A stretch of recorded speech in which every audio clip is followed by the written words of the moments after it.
Si May ng Canada is on the other line. Hello, May. Hello, Papa Jack. Hi, May. Hello po, Papa Jack. Nakabahan ako. Huwag kang kabahan. Nasa Canada ka ngayon. Opo. Okay. Anong ginagawa mo dyan, ate? Natrabaho o citizen ka Sa bahay. dyan? Opo, nag-work po sa bahay. Nag-work sa bahay. Kailan ka pa na dyan? Ilang taong ka na? 37 na po ako and I've been here for 16 years na po. Ang tagal na. Opo. Parang half of your life nandiyan ka na. No? Opo. Papa Jack, may question ako. Ano po? Kamusta ka na? Okay, next question. Teka lang, teka lang, wait. Oo. Teka lang, ikaw tumawag sa akin, ha? Opo. Hindi ba yun? Gusto ko lang malaman, kamusta ka na? Kamusta na si Mahal? Anong problema mo, May? Wala akong problema. Papa Jack, kamustahin kita? Kamusta ka na? Kamusta na si Mahal? Kamusta na everybody? Okay naman po, Your parents? Okay naman po. Okay naman. Maayos naman po ang lahat ng bagay, opo. Nakita ko yung post mo about your dog. Ay, talaga po. Ang weird thing. Buti naman nakita niyo yung dog ko. Hindi, pinapalo ko sa Instagram, sa Twitter, sa Facebook, sa lahat. Teka lang, mablock ka nga ngayon. Wait ka lang. Hindi mo Papa Jack. Anyway. Taga-saan ka ba sa Pilipinas? Laguna po, Kalamba. Kalamba. Oh. Diyan ka pala sa lugar ng mga buko pa at mga pastillas. Opo. Malapit po sa bahay ni Rizal. Talaga? Alam mo pag nagpupunta ako ng nakakarte yung Kalamba, bumibili ako lagi ng mga sweets. Ano yung Espasol. Espasol ang masarap dyan. Espasol po at saka buko pie. Buko pie. Diba? Opo. Ang aming specialty. Lagi sa bahay niya siya. Oo. Pag nagpunta akong Canada, papatirahin mo ako sa bahay mo para makalibre akong tahanan? Sige po. Bakit hindi? Pero hirap lang ako. Kala mo bahay mo? Hirap lang ako. Ha? Wala kaming bahay. Apartment lang, pero mahirap lang ako. Ay, tabi-tabi na tayo. Diyos ko, magkakaedad naman tayo. Di mo. Anyway, Papa Jack. Kailan ka uwi dito, madam? Pauwi ko lang po nung last December. Hindi ka malang dumaan dito? Hindi, actually, Papa Jack, may nasasabihin ako kasi naririnig kita din pag nag-comment sa Facebook. Pero, aminin ko, only last February ako nakinig sa'yo. Huwag ka na makinig sa akin kahit kailan. Masira gabi mo. Pasensya na, Papa Jack. Hindi ko gano'n.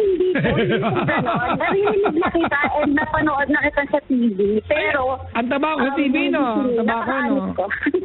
Ang taba ko sa TV, no? Ang taba ko. Ano po? Ang taba ko ba sa TV? Hindi. Okay lang. Pero ako talaga, Papa Jack. Hindi mo lang sinabing hindi po. Ang sagot, okay lang. Hindi ko sabihin, medyo chubby ka na. Nung last Tumigil ka na, naiinis na ako, ha? Tumigil ka na, naiirita na ako, ha? Ay, Papa Jack! Papa Jack, nag-open ako ng Instagram sa'yo kasi, nag-open ako ng Instagram kasi gawa din sa chubby at happy mo. Talaga? Oo. Chubby ka ba, chubby ka?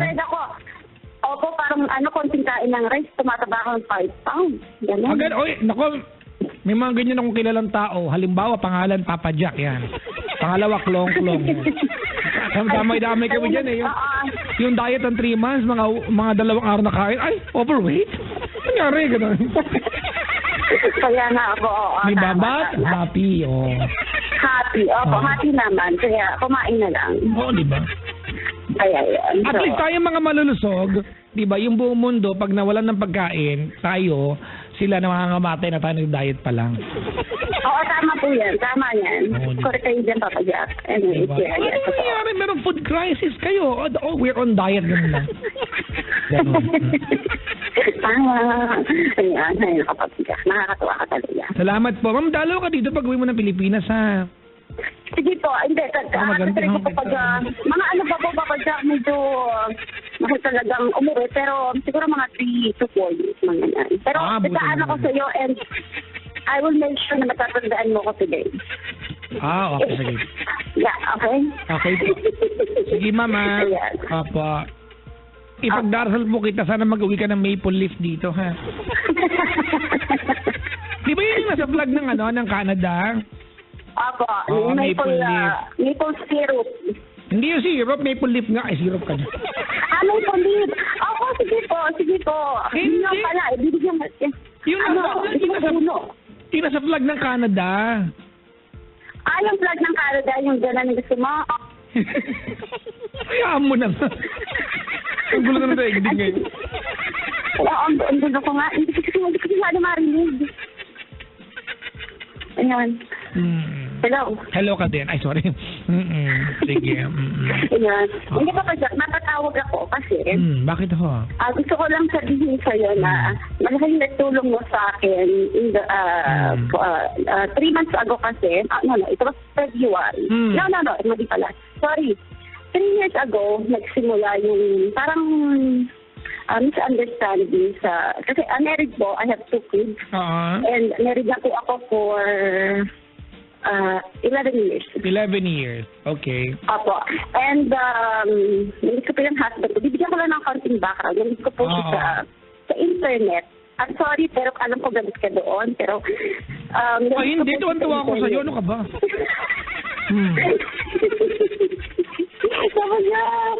Yun. So, namit ko po siya sa internet and umuwi kami namit ko po siya in 2002 and then umuwi po kami ng 2004 para po magpakasal. It was our first time na nag-meet and nagpakasal po kami.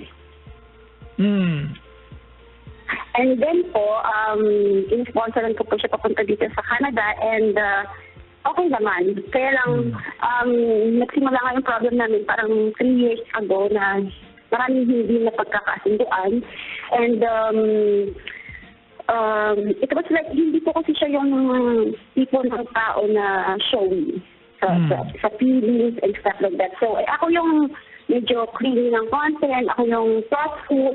So, every anniversary and every time hindi po ako magsulat, I send him cards and stuff like that. Ano pa? You send him, you send him new car? No, hindi po. Sumusunod ako ng cards sa kanya. Card? Card? Opo, card po, card. Like, hindi po kasi ako magsulat ng mga something, mga tawag doon, mga hugot like mo yan. Hugot mo. So, imo ka pala, imo. Yan po. So, mahilig po ako ng gano'n. So, nagsusulat po ako sa kanya and then ng gifts and basta din po. So, ngayon, medyo parang over the years. Ma'am, Pinoy ba yan? Pinoy? Opo. Okay. Hindi na po yung aking asawa. So, ginawa ko po yan for a long time. And then, there was one time na sumulat ako sa kanya kasi anniversary namin. Hindi na binasa. So, medyo na-hurt naman ako doon. Kasi effort ko yun, syempre, di ba, moment niya, nagsusulat ka. Naumay na, gano'n, opak, Oo nga, naumay ata sa pagbibigay ko ng card, nakakainis.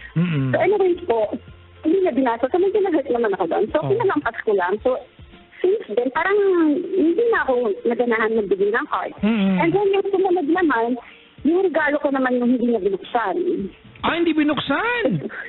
Opo. Grabe, Sabi ko, ano ba yan, parang wala naman akong nasaktan noon na niregaluhan ko na nga tapos hindi pa binuksan. Hindi ko pa makita yung reaction niya, how happy is he gonna be sa regalo ko and stuff like that. So, kumbaga yun ang kabayaran ng yun ang kabayaran ng effort mo sa kanya. Opo. So, parang slowly, parang nagiging naman, yung natitikin for granted yung effort ko. Siguro, talagang hindi kasi siya ganun ka-showy. Parang nahiya siya na hindi niya nare-reciprocate yung pinapakita ko. So, ang ko, dun sa part ko, is medyo masakit siya. And so it went on and on and on. So parang nadagdagan yung heartache ko when it comes to that. Parang madalas akong naiinis sa kanya and mga ganon. Kasi most ng ano ko, Papa Jack, parang most ng effort ko is taken for granted. Like, pag umuwi ako ng bahay, minsan nasa cellphone lang siya, hindi naman ako tanongin na kamusta ka na, kamusta yung araw mo, yung mga ganon, yung mga simpleng gestures lang na it would make you feel better, sana, pagdating ng bahay na ganon. So, and ngayon po kasi, he's working double job sa night at saka po sa morning, and ako po yung nag-aasikaso ng everything. Pero way back, ako po yung trabaho na 3 job sa isang araw, and I still have to do everything sa bahay. So, ngayon, sinusuportahan ko talaga siya. And ito nga po yung nangyari nung February. Medyo malala na po naging malala yung situation namin kasi umalis ako ng bahay. Pag nag-aaway kami, parang every other 2 weeks, Papa Jack, yung simpleng, hindi na namin alam kung ano yung pinag-aaway namin. Ay, maganda yan Yung nag-aaway ng walang ano. Di ba nagkabangasan ng buka, walang alam kung anong dahilan ng away. Opo. Oo, yung ganun. Papa Jack, meron siyang isang caller na yung sitwasyon ko is parang saktong-sakto doon. It was February 10 na meron kang caller. Ang pangalan niya is Joy. And huwag mo nang magkwento ka na ng sayo lang. Sorry, Papa. Ayan. Hindi kanya ka mag-anak para mandamay ka. Tuloy. Oo nga, hindi naman niya kilala. So parang ganun yung, nakita ko yung situation ko na parang, parang,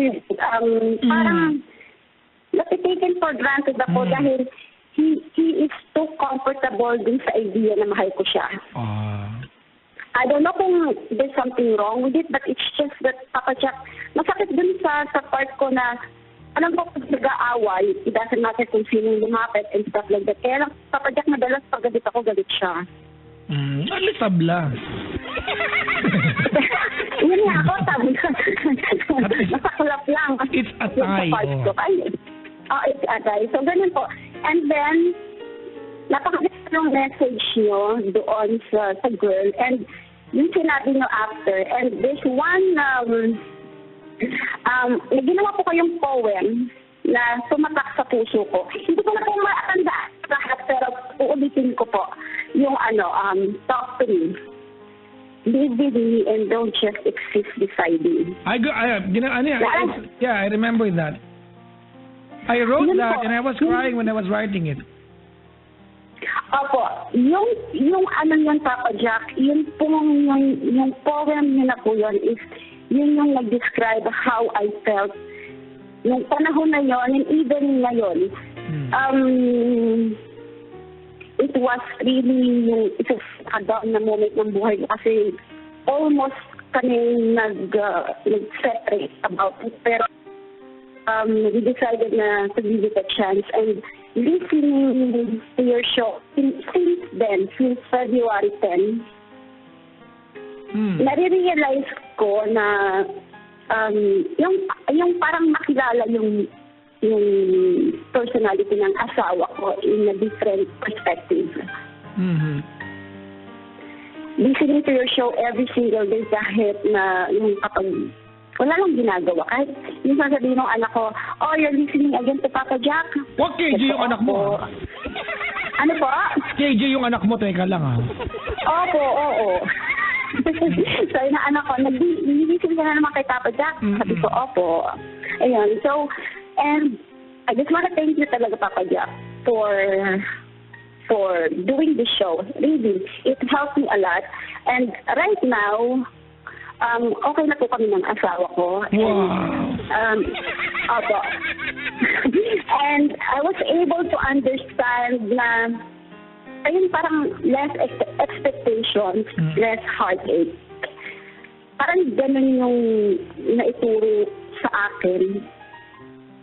Not by just listening to your show, but yung in a personal level na rin. Well, thank you. Thank you for appreciating what I do on air. That means a lot kami. Wala lang ho, okay lang ho. Ang bilis mo magsalita. No, sabi ko, thank you for appreciating what I do on air. I mean, it means a lot coming from someone who's halfway around the world. Thank you very Opo, much. hindi po. Totoo. At really, I appreciate it. I've been wanting to call you since then. And right now, I'm very happy sa relationship namin. Although, parang ang naging transition ko lang, Papa Jack. Kasi dati, pag nag-graduate ako, tahimik lang ako. So parang, nakikita ko na. Tahimik ka nga, pero nagdadabog ka naman. May post ka ba sa Facebook? Ganyan kayo eh. Tahimik ka nga, pero parang hindi ka sa Facebook. Oh, yun nga po. So parang hindi ka parang tahimik. Yun po, nagdadabog ka, tahimik ka nga, tapos hindi kami nag-uusap for ilang days. Ganun yung ano namin. Pero ngayon, since then, nung nag-uusap kami after nung big fight namin, is, sinabi ko lahat sa kanya, Papa Jack, na how I was taken for granted, yung mga ganong bagay. Little things na nakakasakit sa akin, sinabi ko sa kanya. And I was ready talaga to leave him on that part kasi I've been trying to help him na kahit pa paano mag-improve. Kasi ano siya, Papa Jack, parang masyado siyang mahiyain, hindi siya nga showy. So, lahat parang sa kanya, parang corny pag in-express mo sa tao. Yan. Ang totoong lalaki. Hindi cheesy, ganon. Opo, hindi cheesy yung mga tunay na lalaki. Maganda mo yan. So we can make sense to a lot of people listening to us right now. Bibigyan kita ng pagkakataon to send your message para sa iyong husband. Asan siya ngayon? Po? Asan yung asawa mo ngayon? Nandito rin po, nasa work. Okay. If he's listening right now. Parinig ko sa kanya to. Yeah, okay, sige. Kung nakikinig siya, ano mensahe mo sa kanya? Ayan. Hello, mahal. Mahal din po ang tawag ko. Pwede bang mahal na lang, Papa Jack? Bahala kayo. Pagka buhay niyo yan. Ayan, mahal. Ayan, Ayan, mahal. Mag-thank you lang ako for being there for me dun sa worst na time na kasi kami yung attitude ko na worst. And I know marami pang dadating sa buhay natin. Natapos na natin yung isa sa mahirap. And I hope na kapag may dumating pa, sana makaya pa rin natin ma-solve natin together without na hindi nag-aaway ng sobra or like, kapag nakabahan ako. Daldal mo nga, kinakabahan ka pa. Kinakabahan ako, ano ba yan? Go na, Bel! Spot, ganun. Sige na. Push. Ayan, sige, ito na nga lang. Sige yan. Sabihin ko lang na mahal kita and mahal na mahal ko yung family natin na sana sa atin, although nagsimula kami sa internet, hindi ko sinasabi na it is a good thing, but, you know, sa amin na nag-work, hindi ko binibigyan ng pag-asa yung mga nasa internet na nagkikilala, but sa amin, I hope na kahit doon tayo nagsimula, I hope na makaya natin lahat. And I'm gonna be here for you sa lahat ng oras. And I love you so much. Aww. Wala lang, para may reaction lang. Papa Jack. Bakit? Papa Jack, mag-aano kami dito kasi may mga friends ako na gusto rin magtayo ng fans club mo, yung Team Albag. Oy, sige, kontakin niyo si Regina Constantino, siya yung presidente niyan. Oo nga, nakita ko yun sa Si Regina Constantino na minsan nasa Hong Kong, nasa France, nasa kung saan yan, hindi ko social sa mundo yun. Mga chartered flight. Papa Jack,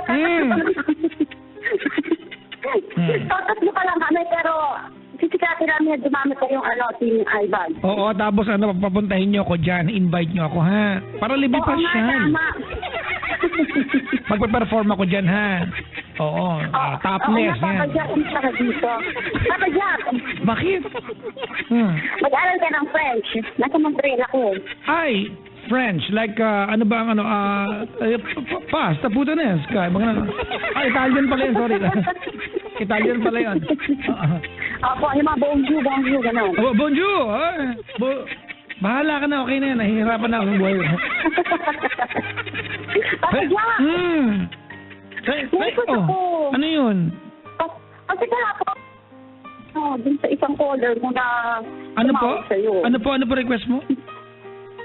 Naingit ako dun sa caller mo kahapon. Pwede Bakit? bang kasi one time lang to, please.